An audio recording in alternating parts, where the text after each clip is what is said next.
সেদিন গিয়েছিলাম ব্যাঙ্গালোরের ইসকন মন্দিরে। তোমাদের তো আগের ভিডিওতে আমি বলেইছিলাম যে আমরা 25শে ডিসেম্বরের পরের দিন ইসকন চলে গেছিলাম। তো ইসকনের ভিডিওটা আগে আমার দেওয়া হয়নি, এবার দিলাম। তো আসো প্রথম থেকে শুরু করা যাক। এই যে দেখছো জলটা পড়ছে, এটা কিন্তু অটোমেটিক পাটা সবার ধুয়ে যাচ্ছে। এর আগেও আর কি কল আছে, সেখানে পা ধোয়া যায়, তো এটা অটোমেটিক ধুয়ে যাচ্ছে। তো আমরা প্রথমে ঢুকছি। এর আগে কিন্তু আমি একটা ইসকনে গেছিলাম, সেটা ছিল অন্য, ওটা নাকি নতুন আর এটা নাকি পুরাতন। তো এটাতে এবারে গেলাম। আমার তো বেশ ভালো লেগেছে, তোমরাও দেখতে থাকো, তোমাদের অবশ্যই ভালো লাগবে। আর এই যে দেখছো একটা একটা করে ওই পাথরের মতন আছে, সেটাতে সবাই পা দিয়ে দিয়ে উঠছে।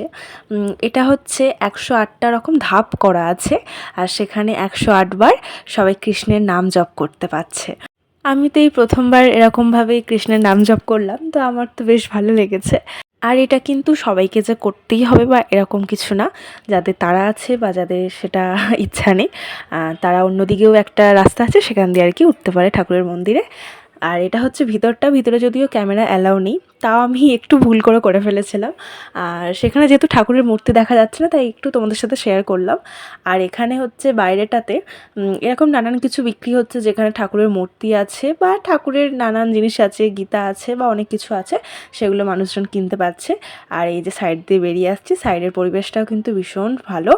আর তারপরে আর কি বাইরে বেরিয়েই আমরা এই ঠাকুরের ভোগ খেলাম, প্রসাদ খেলাম। খেয়ে আর কি ইসকন থেকে ওই মলে গিয়েছিলাম। তোমরা তো মলের ভিডিও দেখেছো, যাই হোক কেমন লাগলো অবশ্যই জানিও তোমরা।